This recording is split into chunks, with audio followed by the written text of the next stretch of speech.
Hi welcome to my channel నేను present Ram Charan గారి craze చూస్తుంటే లిటరలీ దీని మా ఇది కదా క్రేజ్ అనే ఫీల్ వస్తుంది. ఎందుకంటే మిక్సెడ్ టాక్తో 9 రోజుల్లో 366 కోట్ల గ్రాస్ కొట్టడం అంటే ఈ రోజుల్లో ఇది చిన్న విషయం కాదు. ఎంత పెద్ద బ్లాక్ బస్టర్ సినిమా అయినా సరే వారం రోజుల పాటు థియేటర్లో ఉండాలంటే అదొక వరం. సో అలాంటిది ఒక మిక్సెడ్ టాక్తో ఈ రేంజ్ రికార్డులు అంటే మాత్రం ఇది రామ్ చరణ్ గారికి చెల్లింది. అది కూడా ఒక రెండో సినిమా డైరెక్టర్తో, ఒక చిన్న డైరెక్టర్తో, బుచ్చిబాబు లాంటి డైరెక్టర్తో ఈ టైప్ ఆఫ్ నెంబర్స్ అనేవి మాత్రం ఎవ్వరు ఎక్స్పెక్ట్ చేయలేదు. ముఖ్యంగా నాకైతే తెలిసి ఈ మధ్యకాలంలో ఈ టైప్ ఆఫ్ లాంగ్ రన్ అయితే ఏ సినిమాకి లేదు భయ్య. అప్పుడు మనశంకర వరప్రసాద్ మన పండగ టైంలో, ఇప్పుడు మళ్ళీ పెద్దయే. నాకు తెలిసి సెకండ్ వీక్ కూడా అద్భుతమైన ఆక్యుపెన్సీతో సినిమా వెళ్ళిపోతుంది. ముఖ్యంగా నాకైతే బుధవారం లక్ష్వారం నుంచి సినిమా హిందీలో నార్త్ మార్కెట్లో అందుకుంది భయ్య.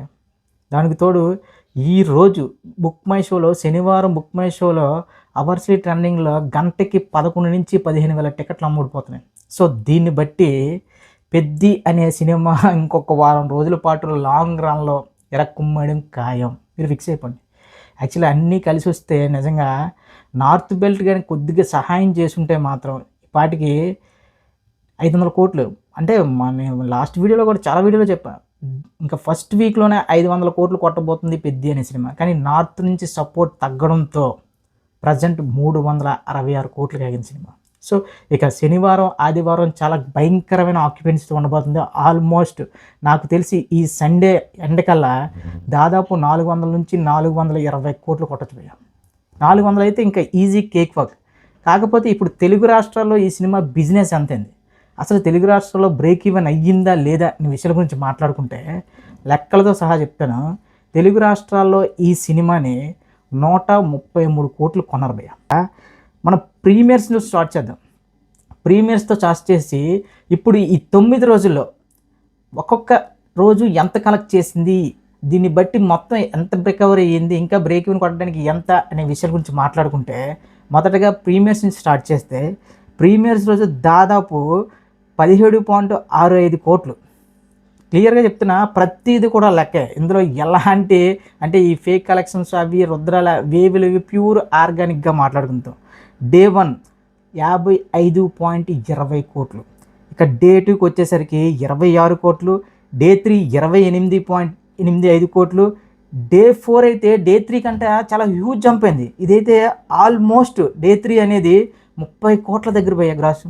ఇక నెక్స్ట్ డే 5కి వచ్చేసరికి 11,40,00,000 రూపాయలు అక్షరాల. ఇక డే 6, డే 7, డే 8, డే 6కి వచ్చేసరికి 9 కోట్లు. డే 7కి వచ్చేసరికి 6 నుంచి 7 కోట్ల మధ్యలో. ఇక డే 9కి వచ్చేసరికి ఆల్మోస్ట్ 5 కోట్ల చిల్లర. సో ఇవన్నీ లెక్కలు చూసుకుంటే ఏపీ తెలంగాణలో 131 కోట్ల షేర్ కొట్టింది ఈ సినిమా. సో ఆల్మోస్ట్ 196 కోట్ల గ్రాస్తో 131 కోట్ల షేర్తో, అంటే ఈ సినిమా బిజినెస్ జరిగింది 133 కోట్లు. సో ఇంకొక 2 కోట్లు పడితే సినిమా బ్రేక్ ఈవెన్ అయిపోయి హిట్ అక్.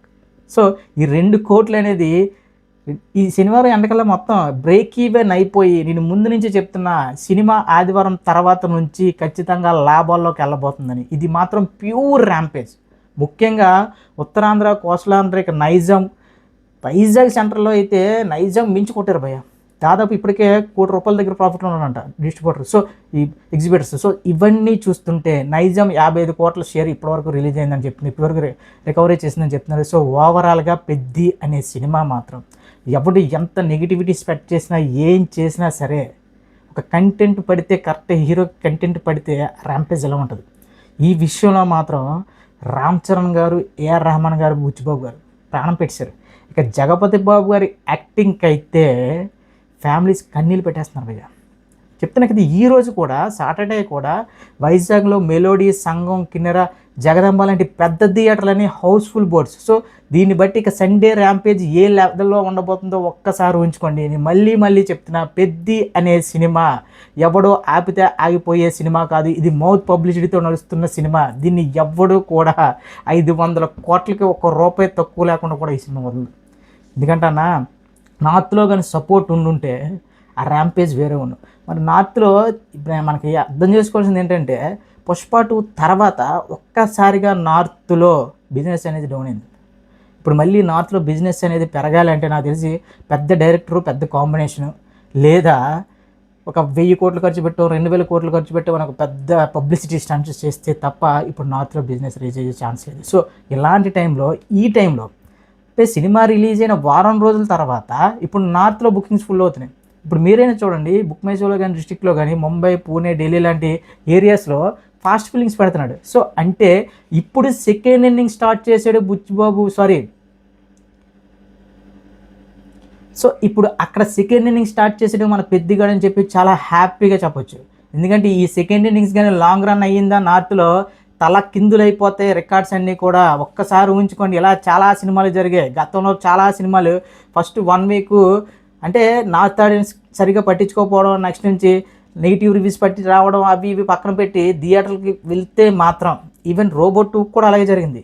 రోబో 2.0కి ఫస్ట్ నార్త్ ఆడియన్స్ నుంచి విపరీతమైన నెగిటివ్ వచ్చింది. కానీ అనూహ్యంగా 1 వీక్ తర్వాత మన సౌత్ కంటే నార్త్లో ఎక్కువ కలెక్షన్స్ వచ్చాయి. సో దీన్ని బట్టి అలాంటి మ్యాజికే పెద్ద సినిమా కూడా ఎక్స్పెక్ట్ చేయవచ్చు అంటే ఈజీగా ఎక్స్పెక్ట్ చేయొచ్చు. మళ్ళీ చెప్తున్నా, ఇలాంటి మిక్స్డ్ టాక్తో 9 రోజుల్లో 366 కోట్ల గ్రాస్ కొట్టడం అంటే ఇది కేవలం రామ్ చరణ్ గారికి చెల్లింది. సో ఇలాంటి టాక్ కానీ ఏ హీరోకి పడినా సరే ఈ పాటికి థియేటర్లు ఈగలు తోలుకునేవి. సో ఏది ఏవైనా సరే కేవలం మౌత్ పబ్లిసిటీతోనే ఈ ర్యాంపేజ్ అంటే మాత్రం రామ్ చరణ్ భయ్య, నీ క్రేజ్ వేరే లెవెల్ భయ్య.